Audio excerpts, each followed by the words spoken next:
हाँ चलो ले चले तुम्हें तारों के शहर में, धरती पे ये दुनिया हमें प्यार न करने देगी। नमस्कार दोस्तों, मैं हूं अतुल कुमार मसोतिया और आप देख रहे हैं आपका अपना चैनल एजुकेशन वर्ल्ड एकेडमी यानी ई वर्ल्ड एकेडमी हापुड़ में। एक बार फिर आपका बहुत बहुत स्वागत है दोस्तों। एक बार फिर आपके सामने उपस्थित बहुत ही दमदार कॉन्सेप्ट और कंटेंट के साथ मैं आज आपको पढ़ाने वाला हूं वर्ल्ड ज्योग्राफी। और वर्ल्ड ज्योग्राफी में आज का हमारा टॉपिक रहेगा ब्रह्मांड विज्ञान। सही सुना दोस्तों आपने। आज मैं आपको लेके चलूंगा उन तारों के शहर में, जहां आपको साइरस, डॉग स्टार, सूर्य जैसे तारे देखने को मिलेंगे, पृथ्वी जैसा ग्रह देखने को मिलेगा, सूर्य आपको बृहस्पति, शनि, वरुण, अरुण, बुध, मंगल, बृहस्पति, ये सभी प्रकार के ग्रहों की सैर आज मैं आपको कराने वाला हूं। आज नहीं कराऊंगा, आज मैं केवल ब्रह्मांड के बारे में बताऊंगा, ब्रह्मांड की उत्पत्ति के बारे में बताऊंगा और ब्रह्मांड से संबंधित उत्पत्ति के जो सिद्धांत है उनके बारे में बताऊंगा। दोस्तों बने रहिए हमारे साथ। और चैनल पर दी जाने वाली जानकारी अगर आपको अच्छी लगती है तो दोस्तों चैनल को नीचे दिया हुआ रेड बटन दबाकर, बेल आइकन दबाकर सब्सक्राइब कर लीजिएगा।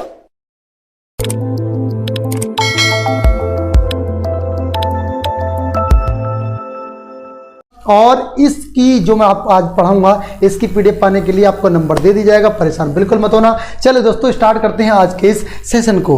ठीक है, चल देखिए भाई दोस्त, ये क्या कर रहा है, ये क्या देख रहा है, ये क्या देख रहा है? ये जो बच्चा, ये जो व्यक्ति है, ये तारों की तरफ देख रहा है कि यार ये जो पृथ्वी पर खड़े होकर हम जो देखते हैं ये क्या है? ये चांद की तरफ देखता है। किसकी तरफ को देखता है? चांद की तरफ को देखता है। उस चांद की तरफ जिस चांद को आप बचपन में मामा कहते थे और जवानी में महबूब कहने लगे हो, उसी चांद की तरफ को देख रहा है। ठीक है, चले वे बढ़ते हैं।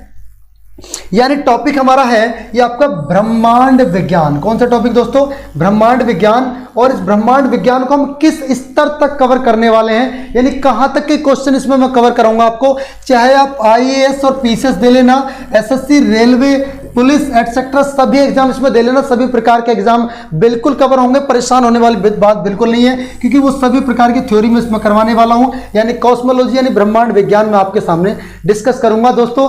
बहुत बढ़िया लगेगा आपको ये। अगर आप हमसे किसी भी प्रकार की, अगर हम ज्योग्राफी की पीडीएफ वगैरह चाहते हैं तो ये नंबर आपको दिया हुआ है। हाँ देखिए, ये नंबर आपको दिया हुआ है 8449889709 पर आप लोग मैसेज कर सकते हैं, जहां से आपको हस्तलिखित नोट्स, प्रिंटेड पीडीएफ, नोट्स इन पीपीटी के फॉर्म में मॉक टेस्ट सीरीज आपको मिल जाएंगे। और ये जल्दी ही मार्केट में आप हमारी बुक को देखोगे तो आपको बड़ी खुशी होगी, जिसको मैंने अपने खुद के हाथों से, अपने प्यारे नन्हे मुन्ने इन हाथों से सजाया है बड़े अच्छी तरीके से। क्योंकि जो समस्या मैंने फेस की है, उन किताबों में क्या कमियां हैं, मतलब क्या बच्चा चाहता है, कहां से बेहतर बनाया जा सकता है, उसको मैंने उसी तरीके से सजाया दोस्तों। तो इसको जरूर लीजिएगा।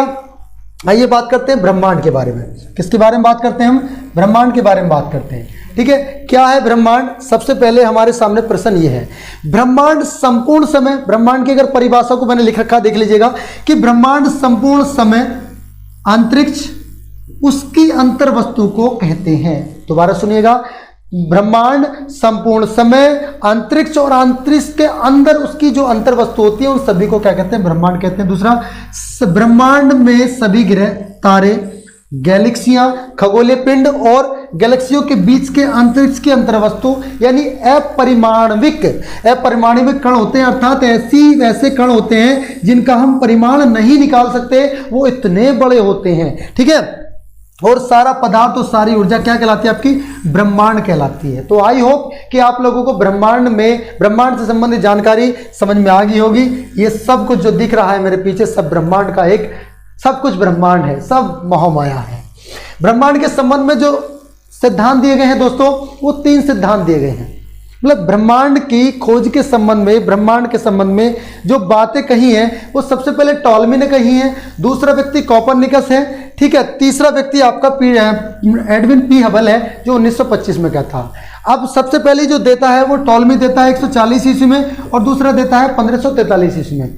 टोलमी महाशय 1543 टोलमी महाशय जो कि मिस्र के रहने वाले थे और यूनान में उन्होंने पढ़ाई लिखाई करी थी, इसलिए उनको मिस्री यूनानी खगोलविद भी कहा जाता है। किसको कहा जाता है भाई? टोलमी को। तो क्लाडियस टोलमी जो कि मिस्र यूनानी खगोलज्ञ कहे जाते हैं, उन्होंने सबसे पहले 140 ईस्वी में यह बताया कि पूरे ब्रह्मांड में पृथ्वी बीचों बीच है, पूरे ब्रह्मांड में पृथ्वी बीचों बीच है और सूर्य व अन्य ग्रह उपग्रह गैलेक्सी सब उसका क्या लगाते हैं? चक्कर लगाते हैं। अब चूंकि ये वाली निकोलस कोपरनिकस ने क्या कहा? निकोलस कोपरनिकस 1543 में आते हैं और वो कहते हैं कि जो आपको बताकर चले गए क्लाडियस टोलमी, वो तो गलत बता गए, उनको नहीं पता था, वो आधी अधूरी बात बता गए। वो तो कह गए ब्रह्मांड में तारे और पृथ्वी हैं, लेकिन भैया पृथ्वी बीच में नहीं है। सर जी पृथ्वी बीच में नहीं है तो फिर क्या है? भैया पृथ्वी बीच में नहीं है, बीच में है सूर्य। इन्होंने सूर्य को बीच में बता दिया, इन्होंने सूर्य को बीच में बता दिया। उसके बाद डॉक्टर हर्सेल जी आते हैं, डॉक्टर हर्सेल आते हैं, वो 1805 ईस्वी में इन्होंने तो कुछ अलग ही मैटर करा। इन्होंने कुछ नहीं बताया, इन्होंने तो ये कहा कि जिसको आप ब्रह्मांड मान बैठे हो, वो ब्रह्मांड है ही नहीं। फिर क्या है भैया? वो ब्रह्मांड का अंश मात्र है, मतलब एक अपना एक सौर परिवार है, सौर मंडल है। इन्होंने ये बात कह दी। और आप कहते हैं एडमंड पी हबल 1925 में ये कहते हैं कि दृश्य पथ में आने वाला जो ब्रह्मांड है उसका जो व्यास है वो 250 करोड़ प्रकाश वर्ष तक है। आइए अब इनके बारे में थोड़ा सा डीपली जान लेते हैं, तरीके से, बिल्कुल अच्छे तरीके से। देखिए सबसे पहले आती है जियोसेंट्रिक अवधारणा। कौन सी आती है भाई? जियोसेंट्रिक अवधारणा। सर जी इसको जियोसेंट्रिक अवधारणा क्यों कहा जाता है? बिल्कुल बताएंगे। इसको जियोसेंट्रिक अवधारणा इसलिए कहा जाता है क्योंकि इन्होंने ना पृथ्वी को बीच में माना है। किसको बीच में माना है? इन्होंने पृथ्वी को बीच में माना है और पृथ्वी को कहा जाता है जियो, और जियो को कहाँ माना है इन्होंने? सेंटर में। तो इसीलिए इस थ्योरी को क्या कहा गया? Geocentric theory. क्या कहा गया भाई? जियोसेंट्रिक थ्योरी कहा गया। मिस्र यूनानी परंपरा के प्रख्यात खगोलशास्त्री क्लाडियस टोलमी ने 140 ईस्वी में सर्वप्रथम यह नियमित अध्ययन प्रारंभ किया और बताया कि पृथ्वी ब्रह्मांड के केंद्र में है और सूर्य व अन्य ग्रह के चक्कर लगाते हैं। यह बात मैं ऑलरेडी आपको बता चुका हूं, ज्यादा बताने की आवश्यकता नहीं है। टोलमी की यह अवधारणा क्या कहलाती है भाई? जियोसेंट्रिक अवधारणा कहलाती है। क्या कहलाती है? जियोसेंट्रिक अवधारणा कहलाती है। आपसे क्वेश्चन पूछा जाएगा कि वह अवधारणा जिसमें पृथ्वी को केंद्र में माना गया है किसके द्वारा दी गई है? तो टोलमी के द्वारा दी गई है। टोलमी के द्वारा दी हुई अवधारणा को क्या नाम दिया गया है? जियोसेंट्रिक अवधारणा को दिया गया है। क्वेश्चन तीसरा पूछा जा सकता है, जियोसेंट्रिक अवधारणा में किसको बीच में माना गया है? पृथ्वी को माना गया है। क्लाडियस टोलमी कहां के रहने वाले थे?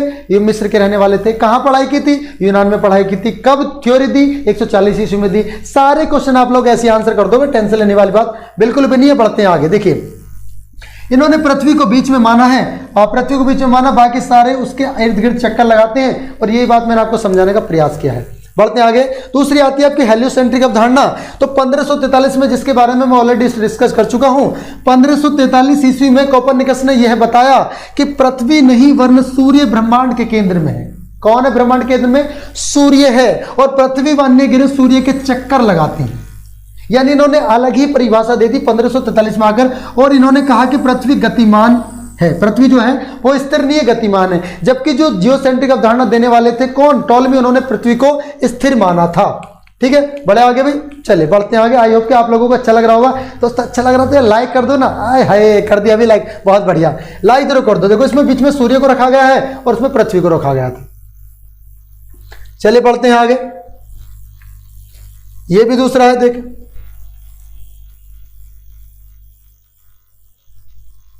आगे बढ़ो भाई। ये थोड़ा सा स्लो हो रहा है, कोई दिक्कत नहीं। ब्रह्मांड में आकाश गंगा को एक दृश्य, ब्रह्मांड में आकाश गंगा को एक दृश्य देख रहे हो। आकाश गंगा एक्चुअल में है क्या? आकाश गंगा एक्चुअल में है क्या, उसके बारे में हम लोगों को पता करना है। तो सबसे पहले आकाश गंगा के बारे में जान तो लें। सर जी हमने इसके बारे में जान लिया कि आकाश गंगा क्या है। देखिए अमेरिका के खगोलज्ञ हुए हैं कौन? Doctor P Hubble. Doctor P Hubble ने 1925 में यह बताया। कब बताया दोस्तों? 1925 में बताया। यह बताया और यह जानकारी दी कि दृश्य पथ में आने वाले ब्रह्मांड का जो व्यास है वो कितना है?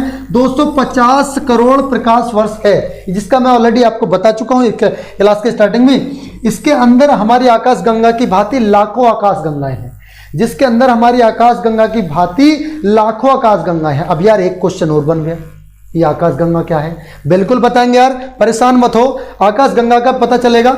ठीक है, क्या है आकाश गंगा? तो ये आपको दिखा रखी है कि आकार कैसा होता है आकाश गंगा का। बढ़ जा भी जल्दी, बच्चे इंतजार कर रहे हैं।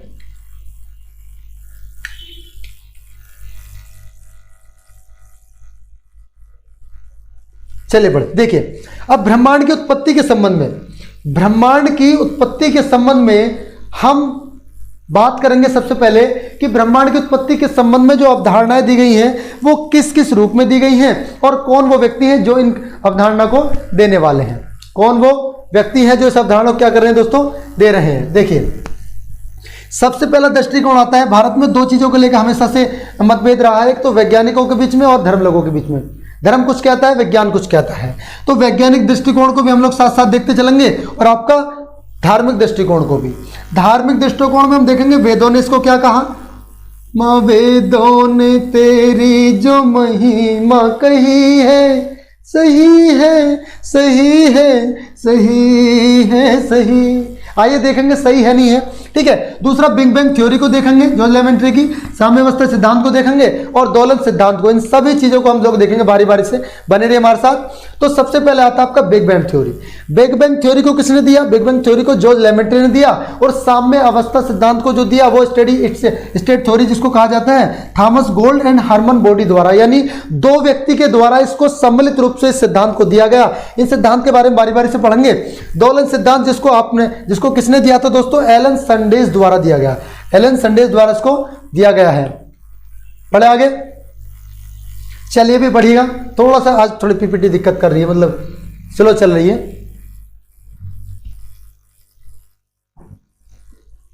बढ़ते हैं आगे। देखिए अब वेदों के अनुसार ब्रह्मांड क्या है? वेदों के अनुसार ये कहते हैं वेद कि हमारे ब्रह्मांड की उत्पत्ति श्री हरि विष्णु की नाभि से हुई है। किससे हुई है भाई? श्री हरि विष्णु की नाभि से हुई है।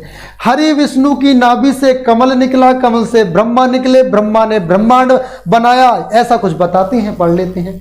वेदों के अनुसार भगवान श्री हरि विष्णु जो कि समय और काल चक्र के दायरे से बाहर के व्यक्ति हैं, समय और काल चक्र से बाहर के व्यक्ति हैं, उनकी नाभि से कमल निकला और कमल जिससे ब्रह्मा जी बने। कौन बने? जिससे ब्रह्मा जी बने।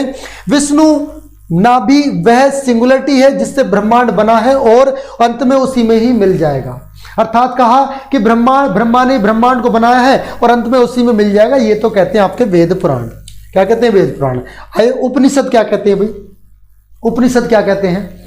उपनिषद कहते हैं कि ब्रह्म शब्द जो आया है, ब्रह्म, ब्रह्मांड और आत्मा, तीन शब्द हैं। ब्रह्म, ब्रह्मांड और आत्मा, यह तीन शब्द हैं, यह तीन तत्व हैं। यह शब्द बृह धातु से बना है। किससे बना है? देखो लॉजिक कितना गजब है। यह बृह धातु से बना है जिसका अर्थ है बढ़ना, अर्थात फूट पड़ना। ये बात कहीं आज तक अच्छी लगती है। पढ़ना और फूट पड़ना।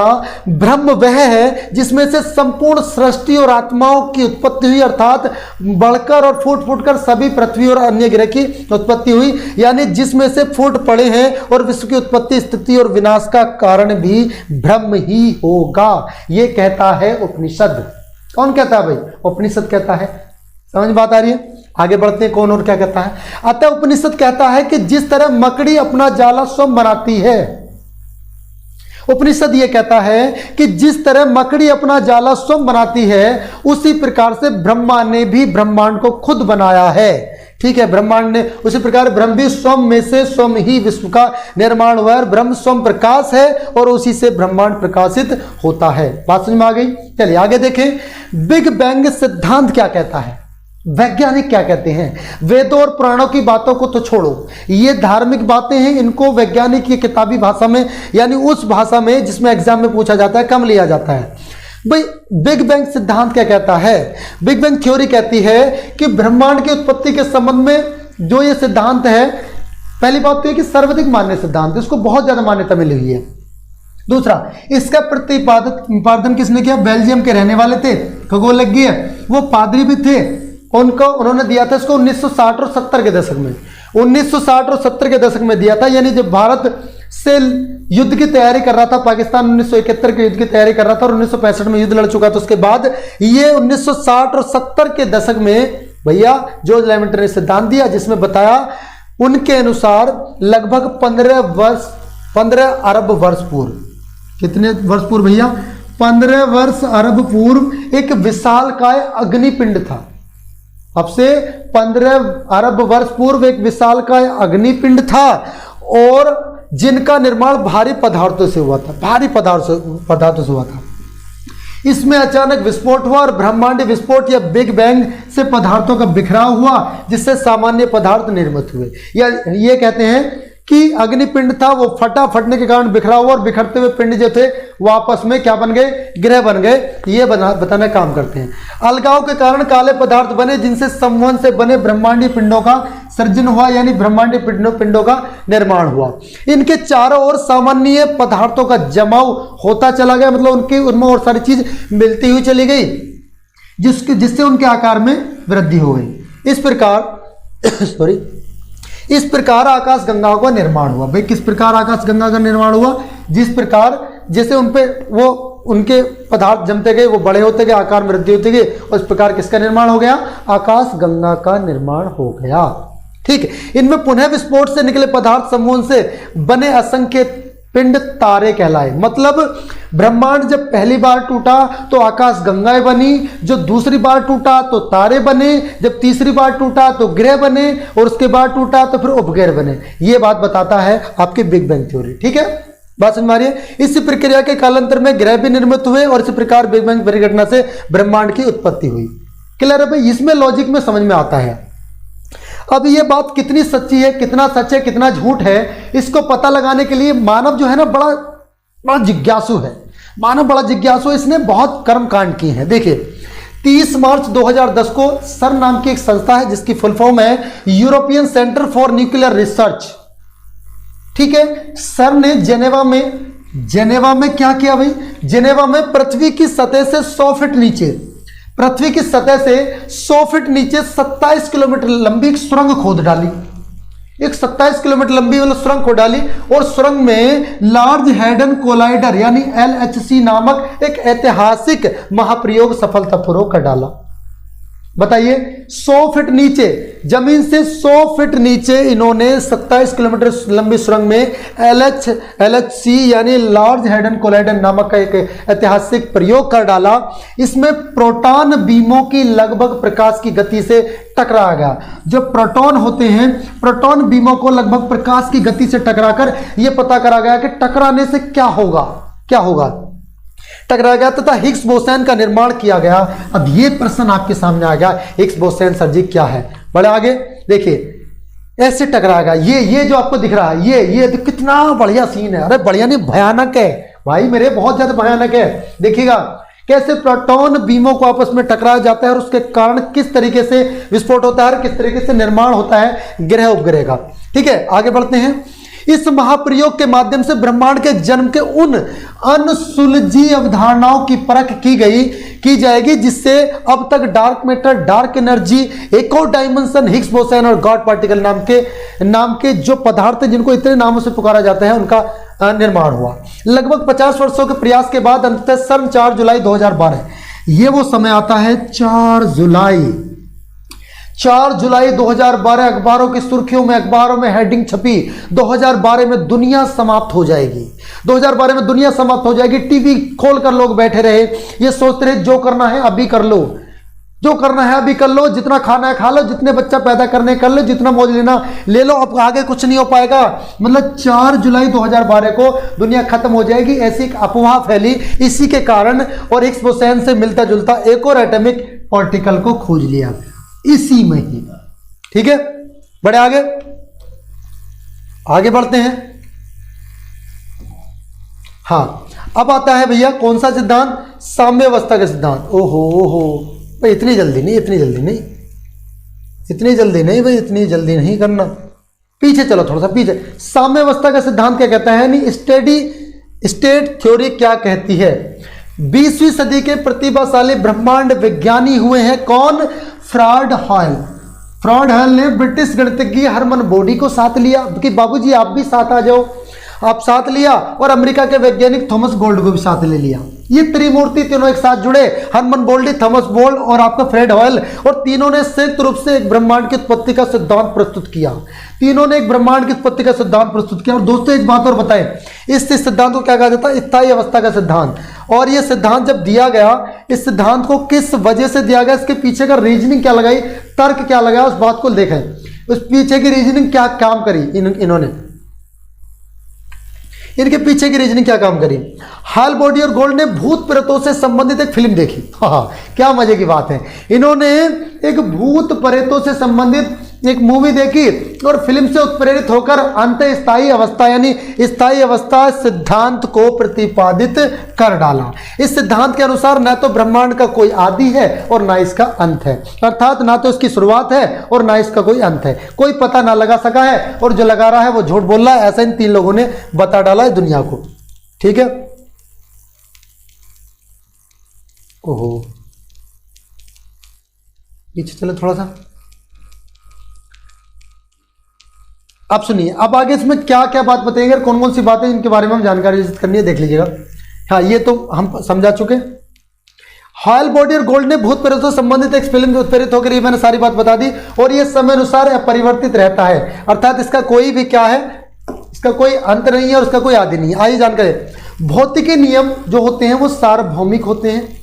सार्वभौमिक का मतलब है, इसका तात्पर्य है कि विज्ञान का कोई भी प्रयोग एक समान स्थितियों के अंतर्गत नहीं होता, होता है, एक समान स्थितियों के अंतर्गत होता है। मतलब कहते हैं कि कहीं भी आप प्रयोग कर लो एक समान ही होगा।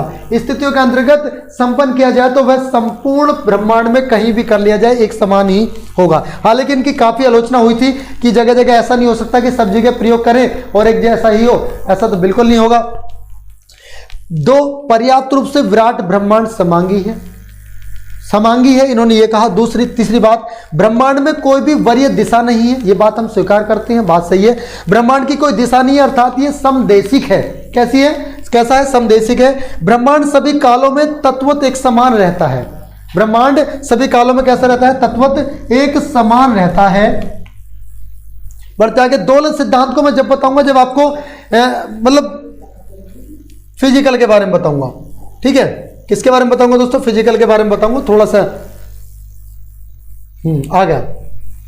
अब बात आती है, सर जी आकाश गंगा क्या है। ब्रह्मांड के बारे में तुमने बता दिया, सर जी आकाश गंगा के बारे में और बता दीजिएगा आकाश गंगा है क्या एक्चुअल में। ठीक है, ब्रह्मांड में लगभग 100 अरब आकाश गंगाएं हैं। ये बात किसने बताई थी, ये बात बताई थी आपके डॉक्टर हर्शेल ने, जिन्होंने कहा था कि ब्रह्मांड जो, जिसको आप ब्रह्मांड मान बैठे हो, कोपरनिकस और जियोसेंट्रिक अवधारणा देने वाले टोल्मी से कहा कि जिसको आप ब्रह्मांड मान बैठे हो तो ब्रह्मांड नहीं है, वो तो एक उसका अंश मात्र है। ब्रह्मांड में 100 अरब आकाश गंगाएं हैं। आकाश गंगा असंख्य तारों का एक विशाल पुंज होता है, एक विशाल पुंज होता है जिसमें एक केंद्रीय बल्ज होता है और 3 घूर्णन भुजाएं होती हैं। पिक्चर के माध्यम से दिखाऊंगा अभी। ये तीनों घूर्णन भुजाएं अनेक तारों से निर्मित होती हैं और तारे का जहां सबसे ज्यादा केंद्रण होता है, जहां तारे का सबसे ज्यादा केंद्रण होता है वो हमारे क्या कहलाती है, वो कहता है अंदर का बल्ज कहलाता है। बल्ज आकाश गंगा के केंद्र को कहा जाता है जहां तारों का संकेंद्रण सर्वाधिक होता है।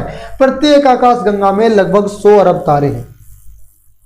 कभी कभी तो दोस्तों ऐसा लगता है कि जैसे ये ना वैज्ञानिक हमारा मूर्ख बना रहे हैं। तुम्हें कैसे लगा यार, काउंट करके आए तुम कि 100 अरब है, बस अंदाजा। देखिए आकाश गंगा यहां सर्वाधिक संकेंद्रण है तारों का, तो इसको कहा जाता है बल्ज। ये क्या है भैया, इसको बल्ज कहा जाता है, इसको बल्ज कहा जाता है। ये आकाश गंगा का आपका बल्ज है। ठीक है, क्लियर है सभी को, कोई दिक्कत। आगे बात करते हैं हमारी आकाश गंगा के बारे में। तो हमारी आकाश गंगा को क्या कहा जाता है, मंदाकिनी कहा जाता है। हमारी आकाश गंगा को क्या कहा जाता है, मंदाकिनी कहा जाता है। और हमारी आकाश गंगा की अगर पड़ोसन की बात करें, हमारी पड़ोसन की बात करें तो कौन है भैया, हमारी पड़ोसन है एंड्रोमीडा, जो हमारी आकाश गंगा से 2.2 प्रकाश वर्ष की दूरी पर है। इसकी आकृति, हमारी आकृति कैसी है, हमारी आकाश गंगा की सर्पिलाकार है। कैसी है भाई, सर्पिलाकार है हमारी आकाश गंगा की आकृति। इस प्रकार की आकाश गंगाओं में नए पुराने तारे बनते और खत्म होते रहते हैं। मिल्की वे रात के समय दिखाई पड़ने वाला तारों का एक समूह है। मिल्की वे जो है वो रात के समय दिखाई पड़ने वाले तारों का एक समूह है, जिसके कारण हमारी आकाश गंगा को मिल्की वे भी कहा जाता है। हमारी आकाशगंगा को क्या कहा जाता है दोस्तों? मिल्की वे भी कहा जाता है। मैंने इसके बारे में बता दिया कि एंड्रोमेडा हमारी आकाशगंगा की निकट की आकाशगंगा है, जो हमारी आकाशगंगा से 2.2 मिलियन प्रकाश वर्ष की दूरी पर है। ठीक है, पढ़े आगे। ओहो, अब आप बात करते हैं ओरियन नेबुला की। ओरियन नेबुला क्या है? ओरियन नेबुला हमारे आकाशगंगा का सबसे शीतल मतलब ठंडा, सबसे शीतल, ओहो यहां देखिए, यानी ओरियन नेबुला हमारी आकाशगंगा के सबसे शीतल और चमकीले तारों का एक समूह है और हमारी आकाशगंगा का व्यास 1 लाख प्रकाश वर्ष है। हमारी आकाशगंगा का जो व्यास है, व्यास मतलब एक सीधी रेखा जो बराबर भागों में काटेगी उसको, वो 1 लाख प्रकाश वर्ष है। सूर्य हमारी आकाशगंगा की परिक्रमा 20 मिलियन वर्ष में करता है। 20 मिलियन मतलब 20 करोड़ वर्षों से भी अधिक समय में इसको पूरा करता है। आइए जानते हैं कुछ आगे की बातें। एक बात और आपके दो शब्द, एक शब्द था साइरस या डॉग स्टार। सर जी, साइरस या डॉग स्टार क्या है? साइरस या डॉग स्टार पृथ्वी से 9 प्रकाश वर्ष की दूरी पर स्थित सूर्य के 2 गुने द्रव्यमान वाला तारा है। यह भी एक तारा है, चूंकि सूर्य से बहुत ज्यादा दूरी पर है इसलिए हमें छोटा दिखाई देता है। जो चीजें दूर होती है हमें छोटी दिखाई देती नहीं देती, जो चीजें करीब होती हैं वो बड़ी दिखाई देती हैं, जो चीज दूर होती है हमें छोटी दिखाई देती हैं। तो दूर है तो ये 9 प्रकाश वर्ष की दूरी पर है, इसलिए आप छोटा दिखाई देता है। यह सूर्य से 20% अधिक चमकीला है और यह रात्रि में दिखाई पड़ने वाला सर्वाधिक चमकीला तारा है प्रॉक्सिमा सेंचुरी को भी जान ले भाई। प्रॉक्सिमा सेंचुरी यानी सूर्य का निकटतम तारा है। यह सूर्य से 4.3 प्रकाश वर्ष की दूरी पर है। यह 9 वर्ष की प्रकाश वर्ष की दूरी पर और यह 4.3 वर्ष की प्रकाश वर्ष की दूरी पर। ठीक है भाई, बड़े आगे बढ़ते हैं। यह रहा प्रॉक्सिमा सेंचुरी का डिस्टेंस दिखा रहा हूं। ये देखो सन, ये हमारा सूरज चाचू, और ये कहां है? Proxima Centauri. देखो यहां जाकर वो इतनी, जब सूर्य इतने करीब हमारे इतना बड़ा दिखता है, ये दूर है इसलिए तो छोटा दिख रहा, ये दूर है इसलिए छोटा दिखता है, अन्यथा ये भी क्या है? ये भी इससे बहुत बड़ा है। ठीक है, यहां देख लीजिएगा साइरस और सन की स्थिति आप लोगों को दिखा रहा हूं। तो ये थी कहानी दोस्तों किसकी? ये थी कहानी आज के ब्रह्मांड की। और साइरस और डॉग स्टार कुछ इस प्रकार आपको दिखते हैं, रात के समय दिखाई पड़ने वाले ये कुछ इस प्रकार के तारे हैं। चलिए भाई, बहुत बहुत धन्यवाद। कैसी लगी आपको क्लास जरूर बताइएगा कमेंट बॉक्स में। अगर क्लास अच्छी लगी हो, मैं आपको जानकारी अच्छे से दे पाया हूं, ब्रह्मांड को अच्छे से पढ़ा पाया हूं, अगर मैं सक्षम हो पाया हूं आपको पढ़ाने में, तो जरूर कमेंट बॉक्स में लिख के बताएं कि कैसी लगी आपको वीडियो। दोस्तों मिलते हैं अगली वीडियो में ऐसी पूरे दमखम पूरे दमदार कॉन्सेप्ट के साथ, मैप के साथ, पिक्चर के साथ, बेहतर कंटेंट के साथ। अगली बार आपको कुछ इन्हीं पर बेस्ड कुछ एमसीक्यूज भी मैं कराऊंगा। बने रहिए हमारे साथ और चैनल को सब्सक्राइब जरूर कर लीजिएगा, जिससे कि नोटिफिकेशन सबसे पहले आपके पास पहुंच सके। और जब सब्सक्राइब करोगे तो ऑल का बटन होगा, ऑल वाला बटन दबा लीजिएगा, जिससे कि सभी प्रकार के नोटिफिकेशन आपके पास पहुंच सके। चलिए दोस्तों, बहुत बहुत धन्यवाद। Thank you so much. Take care, bye bye. जय हिंद, जय भारत।